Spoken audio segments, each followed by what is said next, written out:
tandaan po natin, tayong lahat, ang ginawang pagdidigtas ng ating Panginoong Jesucristo ay para sa lahat.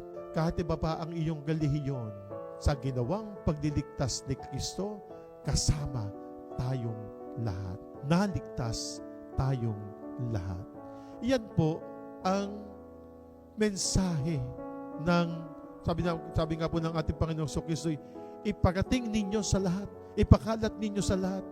Ito ang aking tinuturo, ito ang mabuting balita, kayong aking mga alagad, ipamalita nyo sa buong sanlibutan na ang anak ng tao ay kinakailangang magbata ng hirap, mamatay, at pagkalipas ng 3 araw, siya ay muling mabubuhay.